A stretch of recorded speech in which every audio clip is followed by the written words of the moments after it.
Ons het verlede Sondag, die oggend en die aand, stilgestaan by 'n hele groep van die geloofsgetuies van wie daar in Hebreërs 11 vir ons geskrywe is.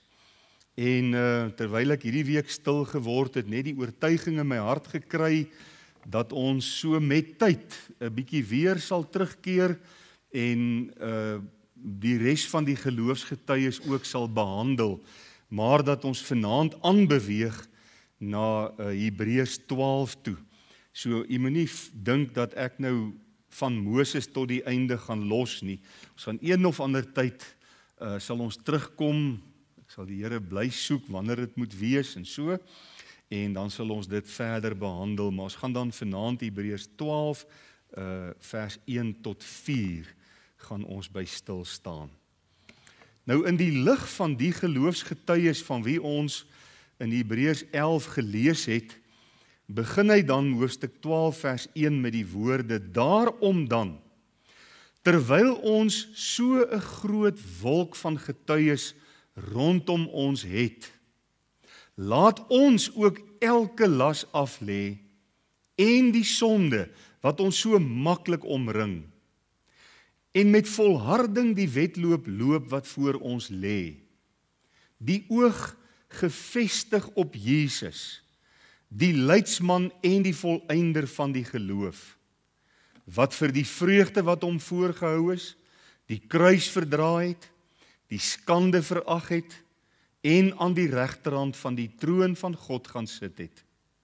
Want julle moet ag gee op hom, wat so 'n teespraak van die sondaars teen hom verdra het, sodat julle in julle siele nie vermoeid word en verslap nie. Julle het nog nie ten bloede toe weerstand gebied in julle stryd teen die sonde nie. Nou ja, as die Here wil, sal ons 'n volgende keer met vers 5 voortgaan. Die tema dan vanaand is doeteenvoudig die wedloop van die lewe, die wedloop, die geestelike wedloop wat voor ons lê, die wedloop waaraan elkeen van ons deelneem. Ons het gesien in Hebreërs 10 vers 38 en 39 skryf die Hebreërs skrywer vir ons: maar die regverdige sal uit die geloof lewe. En as hy hom onttrek, het my siel geen welbehae in hom nie, maar by ons is daar geen onttrekking tot verderf nie, maar geloof tot die behoud van die lewe. En dan begin die sogenaamde geloofshoofstuk. Hebreërs 11 is die geloofshoofstuk. 1 Korintiërs 13 is die liefdeshoofstuk, en so is daar baie hoofstukke. Johannes 17, die hoëpriesterlike gebed, 1 Korintiërs 15, die opstandingshoofstuk, verskillende uitstaande hoofstukke in die Bybel. En begin hy dan en sê hy, die geloof dan is 'n vaste vertroue op die dinge wat ons hoop. So die fondasie waarop ons hele lewe bou, is geloof in Christus Jesus, in sy versoening, in sy kruiswerk, in dit wat hy vir ons gedoen het. Want dit is waaroor Hebreërs ons leer, oor hoe die offers in die Ou Testament gebring is en hoe Christus die vervulling daarvan is. So die geloof is 'n vaste vertroue op die dinge wat ons hoop, die fondasie waarop ons hele lewe kan bou. 'n bewys van die dinge wat ons nie sien nie. Met ander woorde, daai woordjie bewys het ons gesê, dit is 'n oortuiging, dis 'n conviction, dis 'n vaste sekerheid in ons harte. En die dinge wat ons nie sien nie, is God se beloftes. Alles wat hy in die woord vir ons so wonderlik laat opteken het. En daardie innerlike oortuiging diep in ons harte, gewerk vanuit die woord, deur die werking van die Heilige Gees in ons harte en lewens, bring by ons die vaste sekerheid, God sal doen wat hy beloof het.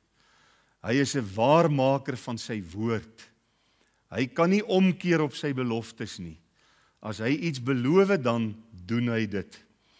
In vers 2 is daar 'n baie belangrike teks wat daar staan, want daardeur het die mense van die ou tyd getuienis ontvang. En dan is daar die 18 geloofsgetuies, 16 persone in 2 groepe, die profete in Israel, waarvan daar dan in die res van die Hebreërs 11 getuig word en opgeteken word, en soos ek gesê het, ek onderneem om met tyd as die Here ons spaar en hy vertoef om ons te kom haal, dat ons met tyd almal van hulle in die prediking sal behandel. Nou ja, onmiddellik na die geloofshoofstuk, dan kom ons by hierdie pragtige 4 verse, wat eintlik maar net vir ons sê, daardie regverdige sal deur die geloof lewe, of uit die geloof lewe, 10 vers 38, die hele gedagte van die geloofsgetuies, die bespreking van wat is ware geloof in die begin van hierdie hoofstuk, is eintlik dan hoe ons in die praktyk, in ons daaglikse lewens, ons geloof kan en behoort uit te lewe. En hy doen dit aan die hand van 'n beeld, die beeld van 'n wedloop. Weet nie wie van u op skool aan atletiek deelgeneem het, en ek wil amper sê veral dan lang afstande. Dit is vir my so 'n mooi beeld wat die Hebreërskrywer hier gebruik, van hoe ons lewens moet lewe. En dan dink ek ook onwillekeurig aan die apostel Paulus se woorde aan die einde van sy lewe. En ons ontmoet hom in die gevangenis in Rome, en hy het glad nie goeie hoop vir die toekoms op aarde in elk geval nie. Hy weet dat hy aan die einde van sy lewe gekom het, aan die einde van sy bediening gekom het. Hy weet dat hy 10-1 met sy lewe gaan betaal, en die geskiedenis leer ons dat Paulus onthoof is vir sy geloof. Aan die ander woorde, die verwagting wat hy gehad het waar geword, onder keiser Nero, wat hom dan laat onthoof het. En lees ons in 2 Timoteus 4 vers 6 tot 8, sy totsienspreek, sy uittreë boodskap, die laaste preek, die laaste woorde wat hy ooit uit sy pen laat opteken het as hy vir Timoteus skryf, want ek word alreeds as 'n drankoffer uitgegiet, en die tyd van my heen gaan is naby. Hoor wat noem hy sy dood? Hy sê dit is die tyd van my heen gaan is naby.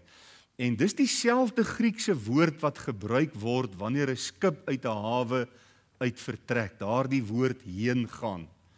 So Paulus beskou die einde van sy lewe as 'n vertrek na die Here toe. Hy gaan nie meer langer hier wees nie. Die tyd van sy heengaan is naby. Hy het dit geweet. Ek glo die Here dit ook aan hom in sy hart geopenbaar, en hy het geweet. Maar dan kom hy, dan sê hy in vers 7, 2 Timoteus 4 vers 7, ek het die goeie stryd gestry. Ek het die wedloop volëindig. Ek het die geloof behou. Pragtige woorde, aangrypende woorde. En dan vers 8 sê hy, en verder is vir my weggelê die kroon van die geregtigheid wat die Here die regverdige regter my in die dag sal gee. En nie aan my alleen nie, maar ook aan almal wat sy verskyning liefgehad het. Is daar vanaand 'n liefde in u hart vir die wederkoms, vir die verskyning van die Here Jesus, vir daardie oomblik wanneer hy gaan terugkom op die wolke? Dan sê Paulus, hierdie kroon is vir elkeen bedoel wat die verskyning van Jesus liefgehad het. So vanaand staan ons dan stil by hierdie 4 verse. Ons kyk na die wedloop wat voor ons lê, die wedloop waartoe hy ons aanmoedig om dit met volharding aan te hou, hardloop, nie moed op te gee nie. En daar's 3 gedagtes waarby ons in hierdie aand wil stil staan. En dan in die eerste plek ons motivering in die wedloop. Is dit nie 'n kosbare ding van ons as mens, dat ons hou daarvan om gemotiveer te word. 'n Mens, vir een of ander rede, het ons motivering nodig van tyd tot tyd. En kom die Hebreërskrywer en kom motiveer hy ons ook in die lig van hierdie 18 getuies, hierdie wolk van getuies wat ons rondom ons het. En sê hy daarom dan, terwyl ons so 'n groot wolk van getuies rondom ons het, en ek wil hê, ons moet in ons gemoedere die beeld kry, ons is nog op die baan. Ons is nog besig om die wedloop te hardloop. Dink aan die Comrades marathon. En wat sien ons altyd as ons die Comrades marathon miskien op televisie kyk? Dis vir my so bitter hartseer dat dit nou net op 'n Sondag is. Ek was altyd lief om vroeg op te staan en dan te kyk hoe spring hulle weg. En wat sien ons die hele pad, so ver as wat hulle hardloop? Sien ons mense langs die pad wat hulle aanmoedig en hande klap en sê, kom, gee jou beste en gaan voluit en wat ook al die geval mag wees. En so het ons dan hierdie, die Hebreërskrywer noem dit, hierdie groot wolk van getuies rondom ons, wat ons aanmoedig, en wat ons motiveer, en wat vir ons sê, kom, die tyd op aarde raak minder, en die wedloop is byna voltooi, en moenie moed opgee nie, en moenie iewers langs die pad insink nie. In vers 4 sê hy ook dat, vers 3, ons moenie in ons siele vermoeid word en verslap nie. Kan so maklik gebeur, as 'n mens aan 'n wedloop deelneem, dat jy, wanneer jy moeg word, dat jy verslap, en dat jy soms bietjie wil moed opgee in hierdie wedloop. So, ons het hierdie wolk van getuies rondom ons. En wie is hulle? Wel, dit is diegene van wie hoofstuk 11 vers 2 sê, hierdie mense wat deur die mense van die ou tyd wat die getuienis ontvang het, dat hulle die Here behaag. Dis die mense wat ons vooruit gegaan het. Dis die groep van 18 wat die Hebreërskrywer in hoofstuk 11 behandel. En vir ons dan ook sê, wat was die kenmerk van hulle geloof? Deur die geloof het Abel 'n beter offer gebring. Deur die geloof het Sara swanger geraak. Deur die geloof het Abraham getrek toe die Here gesê het hy moet trek, né? So hierdie wolk van getuies, hulle het getuienis ontvang dat hulle deur hulle geloof die Here behaag het. En gedoen het wat vir die Here welbehaaglik was. En maar ook ons, en die mense wat ons op aarde geken het, wat ons al vooruit gegaan het, mense wat jarelanke pad met die Here gestap het.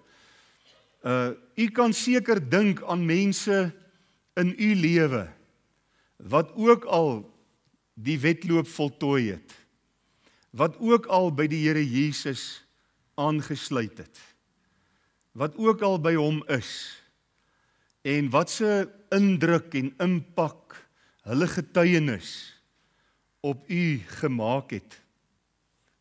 Mag ek so 1 of 2 voorbeelde noem hier in die gemeente? Janet, jou pa, wat se wonderlike voorbeeld was hy vir ons hier in die gemeente.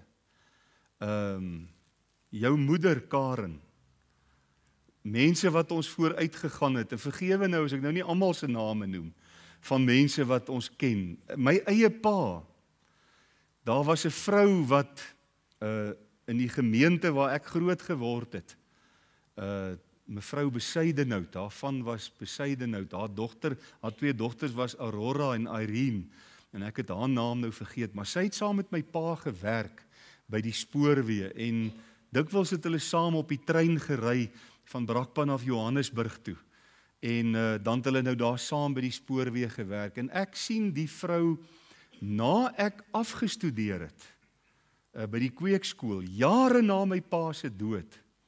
Weet jy wat sê sy vir my? Sy sê, André, ek dink jou pa was die naaste aan die apostel Paulus, wat ek in my lewe geken het. En toe dink ek terug aan my pa, en ek dink hoe het hy vir die Here gelewe, en hoe het hy vir die Here uitgestaan. En ek het groot geword saam met Andrei Swiegers, die sanger.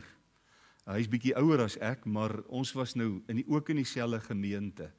En nou die aand het Marion en hy saam gekuier, en toe sê hy vir Marion, nee, maar hy ken my, en hy het my pa geken, oom Libby, wat die Sondagskool superintendent was.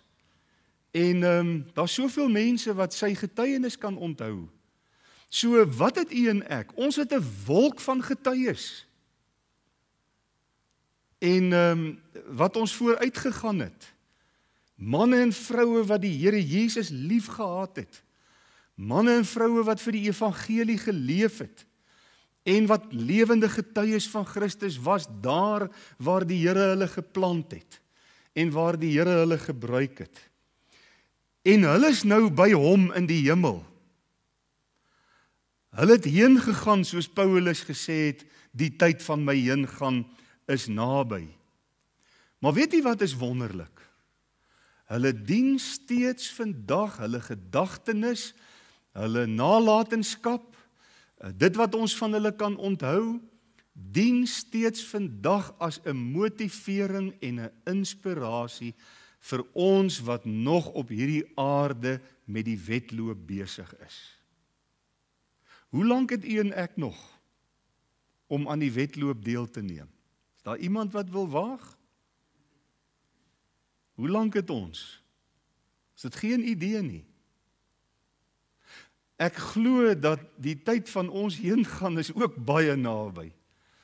Deur die wederkoms van ons Here Jesus. Die dinge in die wêreld lyk net so dat maar as hy nog nie teruggekom het nie, terwyl hy nog nie hier is nie, moet u en ek tog nou net nie die fout maak om vanaand huis toe te gaan en ons geestelike tasse te gaan pak en op die stoep te gaan sit en vir die horison te kyk, wanneer kom hy terug? Want as hy terugkom, as hy ons kom haal deur die dood of by sy wederkoms, dan wil hy ons besig vind. Dan wil hy hê ons moet, soos mense in die pylvak, daai laaste stukkie, alles gee. Want ons is in die pylvak.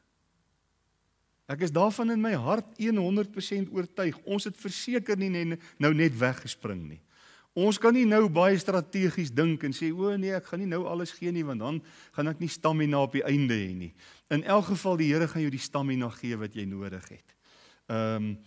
Hier is 'n oproep vanaand dat ons die wedloop wat voor ons lê met volharding moet loop en ons het 'n motivering van 'n wolk van getuies, Bybelhelde. En onthou jy, ons het gesê verlede keer dat hy sê ons kan nie eers almal opteken nie. Dit's net te veel. Skryf die Hebreërskrywer hier aan die einde van hoofstuk 11. Hy sê ons het maar hierdie 18 genoem. Dis die voorbeelde wat in sy hart gelewe het om met ons te deel. En op elke een het hy gesê hulle geloof is hieraan gekenmerk. Hulle geloof is daaraan gekenmerk. Maar nou kom hy deur hierdie navolgenswaardige voorbeeld van die wolk van getuies wat ons vooruitgegaan het. Mense wat vanaand ons vooruitgegaan het en by die Here Jesus in die hemel is. Roep u en my, ons wat in hierdie diens sit, roep ons op om te sê, kom, laat ons hierdie wedloop met volharding loop. En almal van ons, glo ek, het op een of ander manier, behalwe vir die Bybelse getuies, ook 'n wolk van getuies in ons lewens. Mense in gemeentes, sondagskoolonderwysers, onderwysers op skool wat die Here lief gehad het en vir hom uitgestaan het. Ooms en tantes, paas en maas, broers en susters, wat dit ook al mag wees, laat ons vanaand hierdie wolk van getuies rondom ons toelaat om ons op te roep tot volharding in die wedloop. En dit bring ons dan by die tweede punt, die aard van ons deelname. Hoe moet ons deelneem aan die wedloop? Nie soos ek toe ek in standaard 9 was. Het ek al die storie vertel? Stop my as ek het. Miskien is daar iemand wat dit nog nie gehoor het nie. Het ons langafstand afrigter, meneer Awie de Beer, 'n briljante ou, hy het hoeveel Comrades in sy lewe gehardloop, en hy het elke tree wat ons geoefen het, saam met ons geoefen, as skoolkinders. Hy was vir ons so inspirasie. Hy alleen was soos 'n wolk van getuies, wat ons geïnspireer het. En hy skryf toe sy atletiekspan by die skool in, by die Diggers Atletiekklub, en net om ons nog 'n bietjie meer oefening te gee, nog 'n bietjie beter af te rig. En ek sal nooit vergeet nie, ons is die oggend in die bussie, die langafstand atlete, en ons is RAU se baan toe, die atletiekbaan. Dit was 'n pragtige tartanbaan by RAU. En ek onthou daar was nog so 'n koepelvormige paviljoen. Ek weet nie wie van julle dit ooit gesien en kan onthou nie. En toe ons daar aankom, kry ons programme, en ek en nou Mike van der Walt kyk gou, wanneer hardloop ons? Ons sien, nee, die 800 is vanmiddag 3 uur, en die 1500 is eers hier by 4:30 vanmiddag. Ons het die hele dag, dit is nou 8 uur die oggend. Wat doen ons?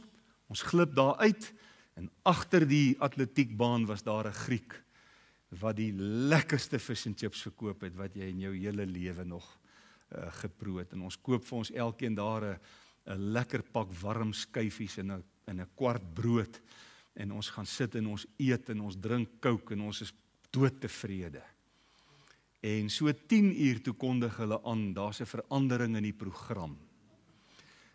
Die seuns onder 18 moet asseblief 800 meter moet gereed maak.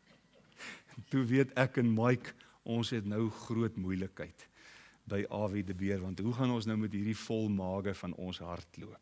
So, hy kom sê vir ons moet elke las aflê, en die sonde wat ons so maklik omring, fish and chips, en met volharding die wedloop loop wat voor ons lê. 2 dinge wat ons moet aflê. Dis hoe ons aan die wedloop moet deelneem. Die eerste ding is laste. Nou, vis en skyfies is nie sonde nie. Ek dink nie so nie, ek hoop nie so nie. Maar dit kan 'n geweldige las word as jy nou 'n 800 meter moet hardloop. Ek dink altyd aan Usain Bolt, die ren, die ou wat die kort afstande, wêreld rekord tot vandag toe hou. Stel u voor Usain Bolt kom daar onder die paviljoen uit, en hy het 'n paar reënstewels aan, en 'n lekker dik parka jas, en hy gaan nou die 100 meter kom hardloop. Hoe ver gaan hy kom? Daar's niks verkeerd met reënstewels nie. Daar's niks verkeerd met 'n parka jas nie. Maar jy kan nie 100 meter daarmee hardloop nie. Jy moet so min en so dun as moontlik geklee wees met die regte skoene en die regte klere. So hy sê vir ons moet laste aflê, dinge wat nie noodwendig sonde is nie, wat nie noodwendig verkeerd is nie, maar wat ons kan terughou om aan die wedloop volkome en voluit vir die Here te lewe. Hierdie dinge moet afgelê word in ons lewe. Dinge wat moontlik kan keer dat my toewyding aan die Here Jesus 100% is. Al is dit nie, is dalk nie vir die volgende ou sonde nie, is dalk nie heeltemal verkeerde dinge nie, maar dis laste. En hierdie laste moet afgelê word. Dit keer my dat ek nie volkome die wil van die Here kan doen nie. Dit staan in my pad van diensbaarheid. Dit keer my om God se wil volkome uit te lewe. En weet u, liewe broers en susters, ek glo vas met my hele hart, daar gaan eendag voor die regterstoel van Christus, gaan daar berou wees en daar gaan spyt wees. En ons weet almal, spyt is 'n baie goeie ding, maar wat is die hoofkenmerk van spyt? Dit kom altyd te laat.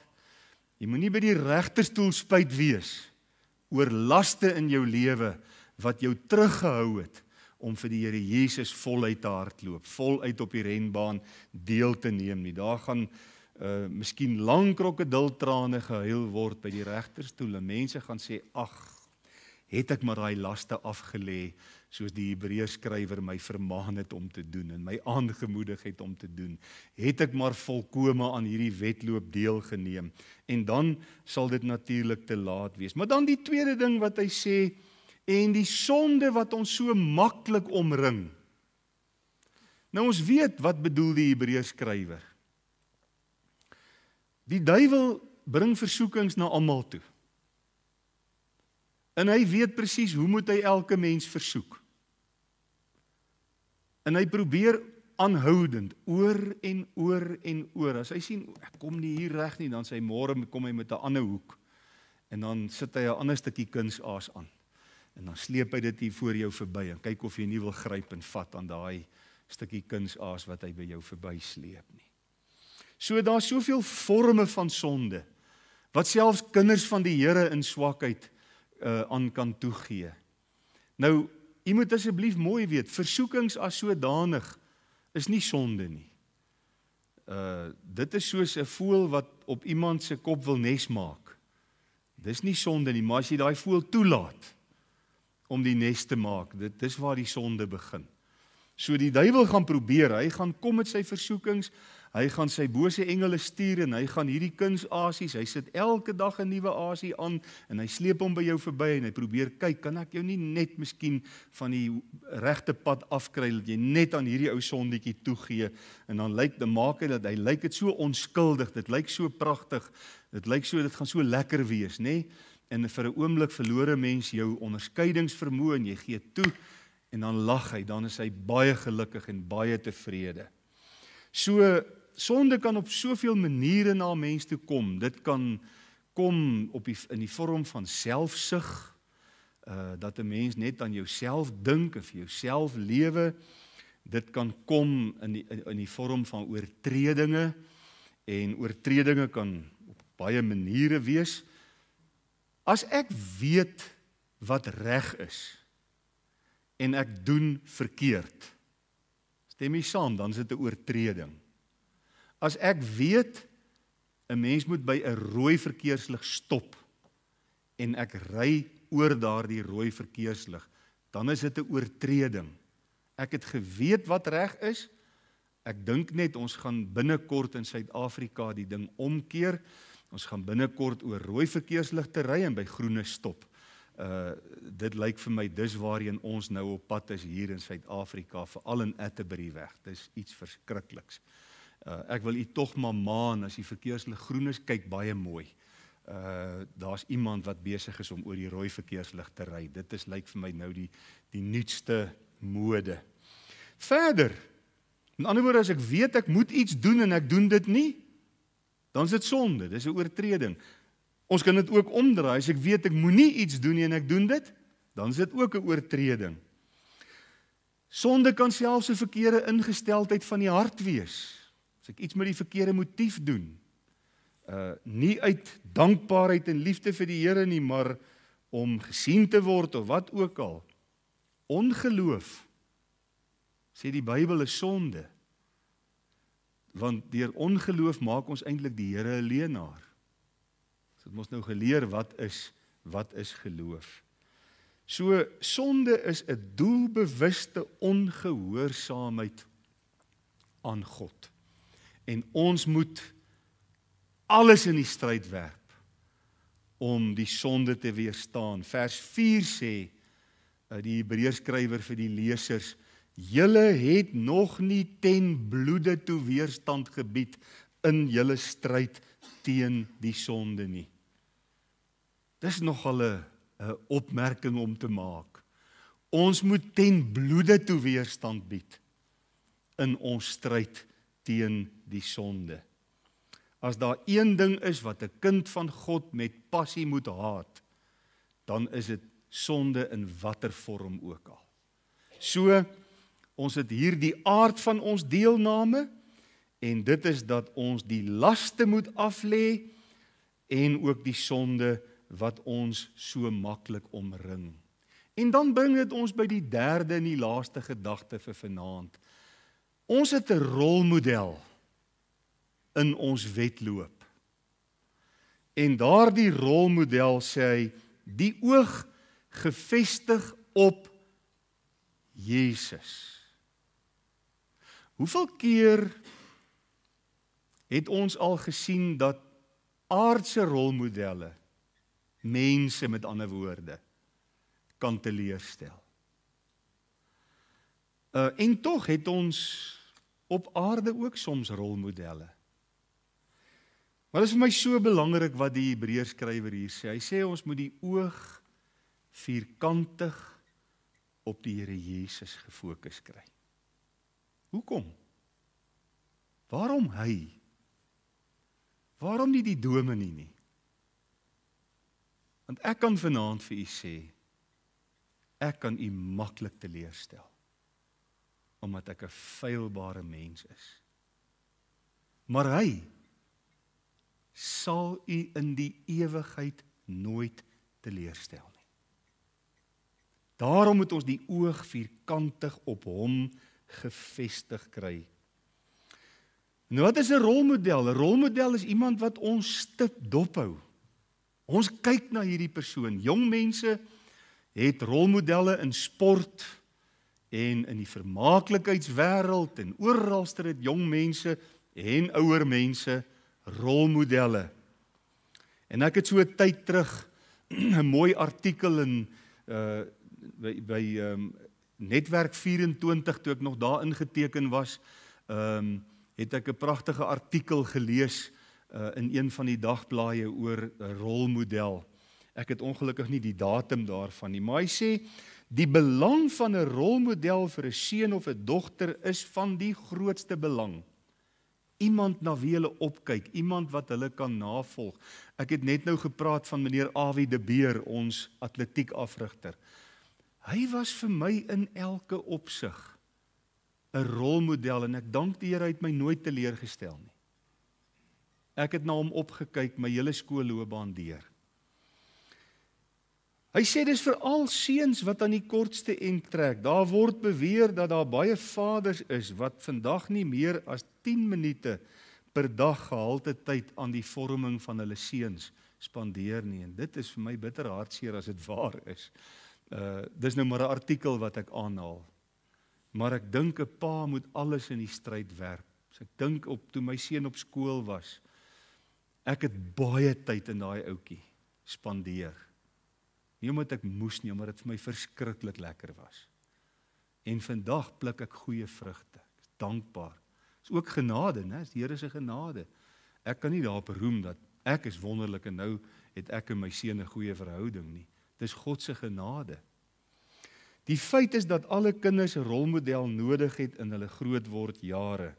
Maar volwassenes, ja, elkeen van ons het ook so 'n rolmodel in ons lewens nodig. Het sy by die werk, by die sportklub of by die kerk. 'n Rolmodel is iemand wat 'n navolgingswaardige voorbeeld vir ons nalat. Soms voel ons dat ons te veel kortkominge het om so 'n rolmodel vir iemand anders te wees. En ek dink dis die rede waarom die apostel Paulus gesê het, wees julle my navolgers, soos ek dit van Christus is. Dit was die manier waarop Paulus gesê het, julle kan my navolg, maar net soos julle my sien, ek Christus navolg. Christus is ons ware rolmodel. En hier's 5 gedagtes, wat ek nou nie vir ons op die bord gaan aanstip nie. Die eerste plek, wie is hy? Wie is Christus? Wat sê die teks? Hy is die leidsman en die volëinder van ons geloof. Waaroor gaan dit in hierdie gedeelte van Hoofstuk 10 vers 38 af? Dit gaan oor geloof. Die regverdige sal uit die geloof lewe. Die geloof dan is 'n vaste vertroue. Hy wat na God gaan moet glo dat hy is en 'n beloner is van hom soek. En dan die 18 geloofsgetuies. En nou kom hy en hy sê Jesus is die leidsman en die volëinder, 2 dinge van ons geloof. Leidsman Ek moet hier, ek het al vir u gesê, ek hou nie eintlik daarvan om die Griekse woorde hier te sê nie, maar wanneer dit ooreenstem met 'n Afrikaans of 'n Engelse woord, dan doen ek dit graag, want dan snap ons die betekenis daarvan so mooi. Die woordjie archegos, en jy hoor die woord argitek, hoor jy baie duidelik in hierdie Griekse woord. Jesus is die argitek, the originator of our faith. Hy is die een wat hy het die pad vir ons geopen. Hy het die plan van geloof opgetrek en dit voor ons kom neersit. Hy is die een wat sê, so werk geloof, dit is geloof, dit is hoe jy geloof in my kan kry. En hy het die Heilige Gees aan ons geskenk as ons metgesel op ons geloofspad. Die Heilige Gees, die trooster, die parakletos kom woon in ons. En hy is in elke opsig getrou om ons op die geloofspad tot die laaste oomblik te vergesel. So Jesus is die leidsman, die argitek, die uitvinder, die daarsteller van ons geloof. Maar hy is ook die volëinder van ons geloof. Hy is die een wat aan die einde, wanneer hy ons kom haal, of dit nou deur die dood is, of by sy wederkoms, alles gaan volbring, en ons geloof gaan voleindig. Ja, hy loop die geloofspad end uit, tot die laaste oomblik, saam met sy kinders. En wat sê hy, daar in die evangelies? Hy sê, aan die einde gaan daar 'n punt kom waar hy sal sê, mooi so, goeie en getroue dienskneg. Oor weinig was jy getrou, oor veel sal ek jou aanstel. Dis die leidsman en die volëinder van ons geloof. Dis wie hy is. Dis die een op wie u en ek vanaand ons versiere vierkantig moet instel en ons fokus op hom moet kry. Ons moet die Here Jesus nie vir 'n oomblik uit ons fokus verloor nie. Hy is die leidsman en die volëinder. Die tweede gedagtetjie oor ons rolmodel, die Here Jesus, ons het nou kyk, wie is hy? Die tweede, wat het hy gedoen wat so navolgingswaardig is? Wel, die teks sê, hy het die kruis verdra en die skande verag. Vir wie het hy dit gedoen? Vir wie het hy die kruis verdra en die skande verag? Vir ons. Diegene wat hy uit genade wil red. Dis verbuisterend, liewe broers en susters, met hoeveel oorgawe die Here Jesus sy aangesig daarop gerig het om na Jerusalem toe te gaan en gekruisig te word. Met hoeveel oorgawe hy die kruis tegemoet gegaan het. Vir 3,5 jaar bedien hy daar in Galilea in die noorde van die land en rig hy sy disippels af en lei hy hulle op, gee hy vir hulle in diens disippelskap opleiding en vertel hy vir hulle alles wat nodig is. En skielik op 'n dag, lees ons in Lukas 9 vers 51, rig hy sy aangesig daarop om na Jerusalem toe te gaan. Waarom? Om gekruisig te word. Net voor hy en die disippels vertrek, vra hy vir hulle daar by Dan, heel in die noorde, aan die voet van die berg Hermon, heeltemal die noorde punt van Galilea en van die hele land, vra hy sy disippels, hoorie, wat sê die mense, wie is ek? En ons onthou Matteus 16 die antwoorde, ja nee, party sê u is 'n profeet, ander sê u is Jeremia en Elia en watter antwoorde ook al daar uitkom. En toe vra hy vir hulle, en julle, wat sê julle? En Petrus, die voorganger, voorbok eintlik, spring op, u is die Christus, die seun van die lewende God. En onmiddellik sê Jesus, vlees en bloed het dit nie aan jou geopenbaar nie, maar my Vader wat in die hemel is. En onmiddellik begin Jesus hulle onderrig, ons gaan nou Jerusalem toe, daar gaan hulle my gevange neem, daar gaan ek gekruisig word, en wat sê dieselfde Petrus? Geen manier nie. Here Jesus, dit sal nie gebeur nie. Ek sal daarvoor sorg. Niemand gaan u gevange neem nie, niemand gaan u kruisig nie. Oor my dooie liggaam, kan jy amper sê, het Petrus gesê. En wat het Jesus nodig om vir hom te sê? Gaan weg agter my, Satan. Nou doen hy die werk van die duiwel, hy wil Jesus by die kruis weghou. So, die Here Jesus het die kruis verdra, hy het die skande verag, en hy is ons rolmodel. Is u en ek bereid om ons kruis op te neem, in onsself te sterwe, onsself te verloon, en die pad te loop wat hy vir ons uitkap.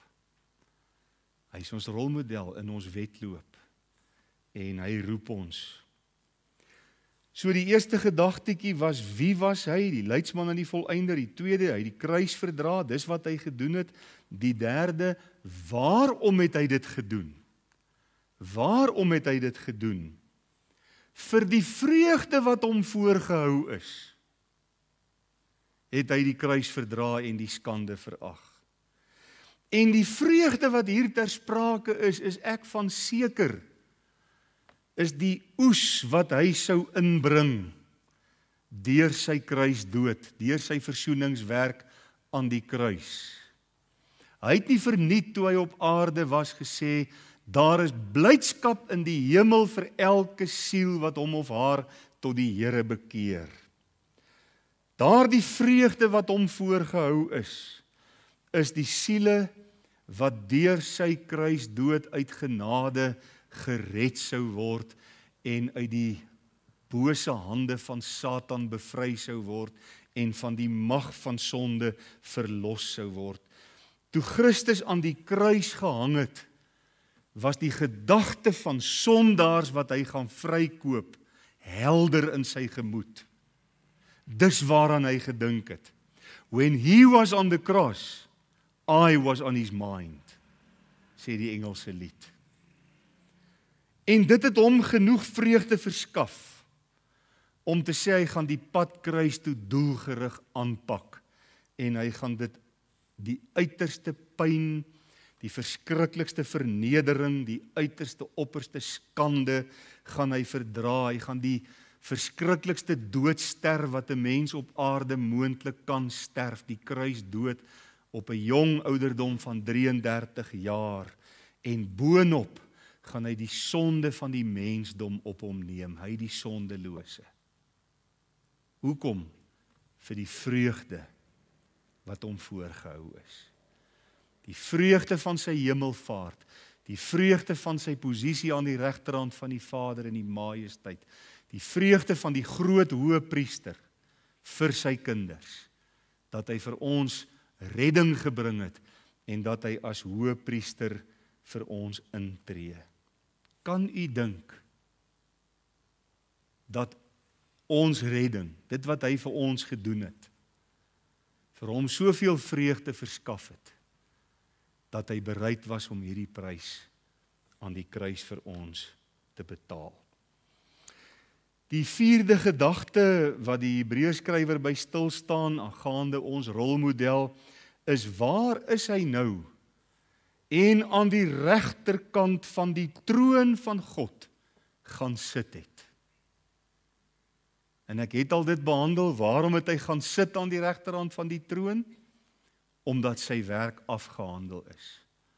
Omdat hy 'n volmaakte en ewige verlossing vir ons bewerk het. Daarom sit hy aan die regterhand van God. Hy staan nie soos die aardse hoëpriesters terwyl hulle werk moes doen nie.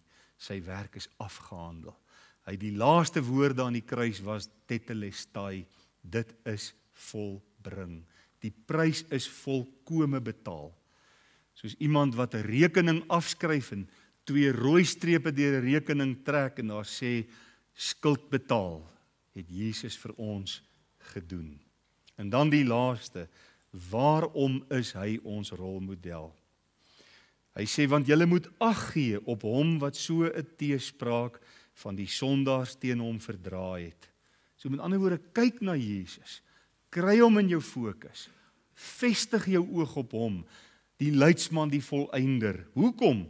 Sodat julle in julle siele nie vermoeid word en verslap nie.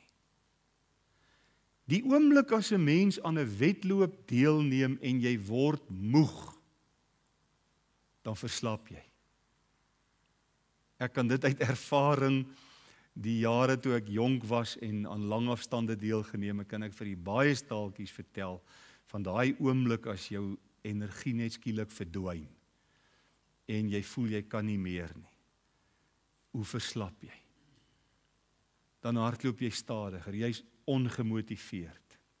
En dan het jy weer iemand nodig.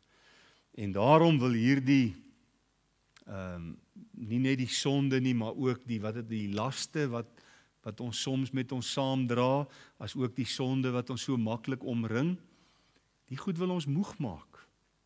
Dit wil ons vermoei in die wedloop, in die deelname aan die wedloop, en dan werk dit verslapping. Sonde wil ons laat glo, nee man, jy's te moeg om nou nog kerk toe te gaan, jy moet nog môreoggend gaan werk. Jy weet, jy kan nie nou kerk toe gaan nie, jong. Jy gaan môre visvang daar by die werk. Jy gaan nie lekker wees môre nie. En dan sê jy, okay, nee, wag, ek hoor. En dan bly jy maar liewer by die huis, nê? Ek is bly julle sit hier, ek praat nie eintlik met julle nou nie. So, maar ons ken dit almal, nê? Ons ken almal hierdie versoekinge. Nee, jy kan nie nou EJ3 toe gaan nie, jong. Dis maandag aand, jy het hard gewerk vandag. Vanmôre het nie so kosbare getuienis gehoor. En of hy gaan vir jou sê, jy het heeltemal te veel eisters in die vuur, jong. Jy kan nie nou nog dit ook doen nie. Wat gaan vir jou word? Jy gaan uitbrand. En is interessant hoe die duiwel ons nooit waarsku oor uitbranding, oor enige ander goed nie, maar as dit by die Here se dinge kom, dan sê hy sommer diep in die oor, en jy moet nie patsop, jy moet net nie uitbrand nie, want jy gaan nou te veel doen vir die Here. Jy moet jouself meer tyd gun. Ons ken sy stem, ons weet hoe werk hy met ons, hoe praat hy met ons. En kyk na ons rolmodel. Kyk na die Here Jesus. Kyk na die 5 gedagtes. Ek gaan dit gou weer vinnig noem. Wie is hy? Hy is die leidsman en die volëinder van ons geloof. Wat het hy gedoen? Hy het die kruis verdra en die skande verag. Waarom? Vir die vreugde wat hom voorgehou is van ons redding. Waar is hy nou? Hy's verhoog aan die regterhand. En waarom is hy ons rolmodel? Sodat ons nie vermoeid moet word en moet verslap nie. Dis waarom hy ons aanmoedig. My kinders, die tyd is min. Julle het nog nie ten bloede toe weerstand gebied in julle stryd teen die sonde nie. Staan vas. Hardloop die wedloop wat voor julle lê met volharding, met die grootste ywer denkbaar en moontlik, en verheerlik so die naam van die Here. Mag hy, ons leidsman, ons volëinder, ons in staat stel om die wedloop wat hy vir ons elkeen bepaal het, en is dit nie wonderlik nie, ons het elkeen 'n ander wedloop, net soos in die regte lewe met 'n gewone wedloop. Daar's nie 2 mense wat dieselfde wedloop hardloop nie. Elkeen neem deel op in sy eie wedloop. En so is ons ook geroep vanaand om volhardend aan die wedloop van die lewe deel te neem. Die Here help ons. Amen. Ons wil vir u baie dankie sê, ons kosbare Here Jesus, vir u voorbeeld, feit dat u vir ons die leidsman en die volëinder van ons geloof is. Dankie dat u ons voorgaan. Ons wil bid en vra dat u ook hierdie boodskap in ons harte opnuut sal kom vasbind. Ek dink almal van ons het al boodskappe uit hierdie gedeelte gehoor, en daar was miskien al 'n tyd in my lewe toe ek hierop gereageer het, maar help ons dat ons vanaand nuut sal reageer, en dat ons vanaand met nuwe ywer sal sê, daar's nog 'n klein stukkie, ons is in die pylvak, dis nou tyd om alles te gee, dis nou tyd om volspoed te hardloop.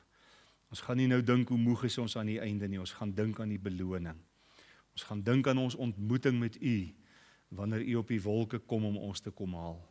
Baie dankie Here vir u bemoeienis met ons, dankie dat u vir ons omgee, wees met ons ook hierdie week en help ons om vir u te lewe tot eer van u naam. Om Jesus ontwil, amen.